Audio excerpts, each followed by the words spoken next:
sure that their story is getting better over time. So yeah, they're absolutely making the right moves, like 100%. So. Yep.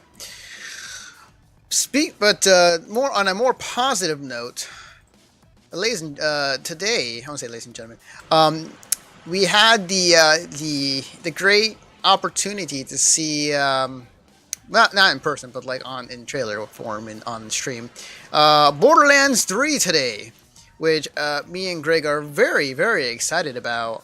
New gameplay trailer, they had an entire stream. The cool thing about the event I really liked is that after they showed off Borderlands 3 on stage, of the various changes and things you can do in the world, they then had a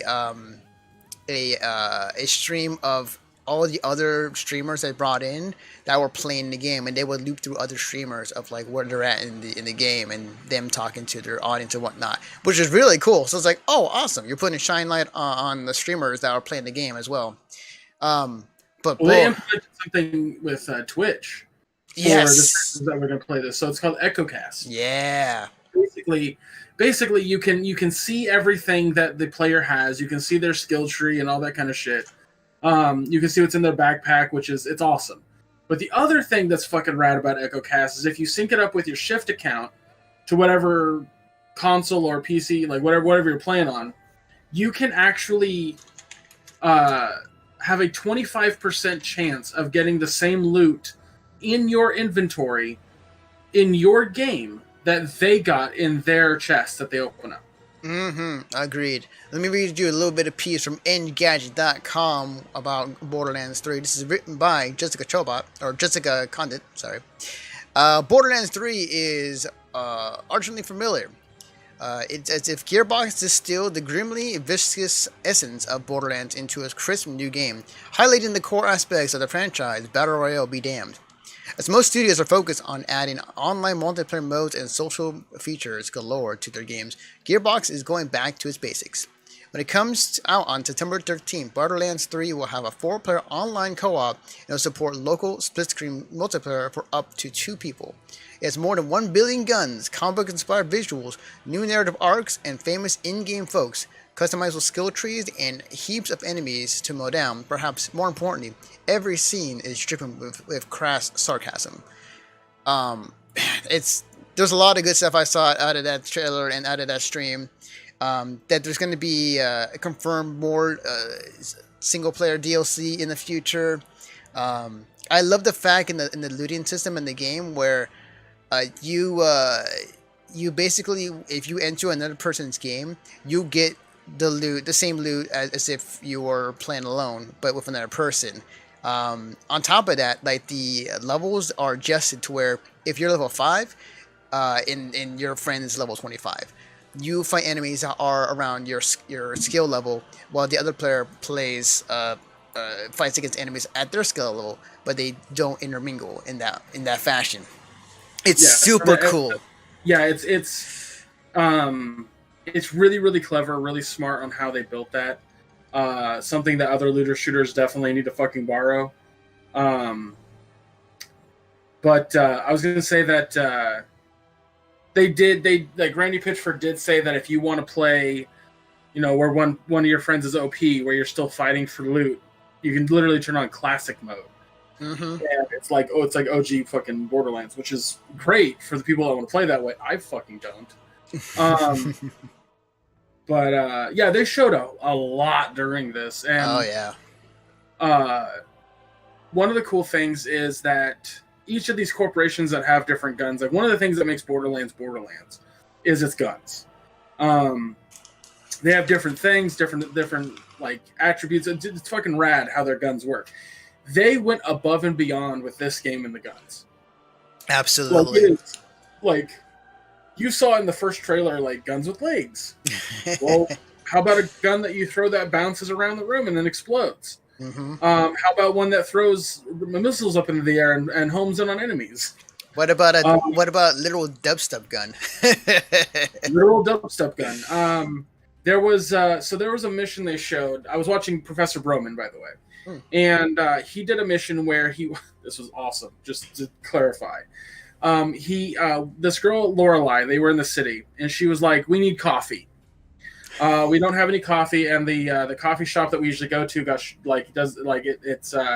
it's surrounded by enemies. You need to go get us some coffee. So you head to the coffee shop, and she's like, "So you just got to call the barista, and he's really annoying, but the coffee is so worth it."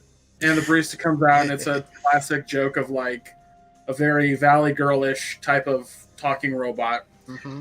And he's like, "You're like, I need coffee," and he's like, "Yeah, no can do, bro. I don't have a power supply, so yeah, so like no coffee." And it's all talking like a robot. It's really funny. Nice. So Lorelai's like, "Hey, there's a guy that has a power supply. So you go get the power supply, you bring it back, you install it, you activate him, and he goes, yeah, still no can do on the coffee. See, we were a wholly organic coffee company, and we don't have cups of our own. So you're gonna need to procure your own cup."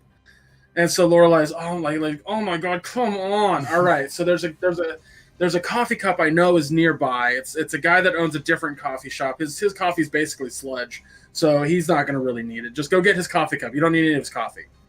So you go to his like little area, you kill a bunch of guys, you grab the coffee cup, and he loses his mind. He's like, "I'm gonna come kill you," blah blah blah blah. And so you go take the coffee to him, or you take the coffee cup back, and you kill a couple guys around the area, and he's screaming in your ear that he's gonna come kill you for his coffee cup. The robot then fills up the coffee cup. You bring it back to her.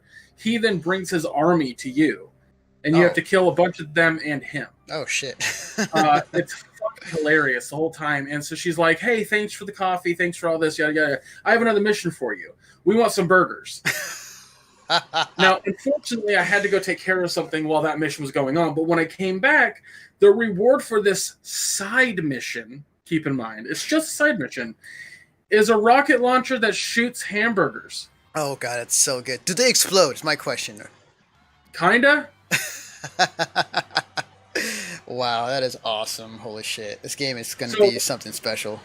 And they were very adamant that everything we saw today would just scratch the surface. Nice. I'm hoping for a solid 40 fucking hour epic campaign. Like, I saw in a tweet that it's going to be 30 hours for the story.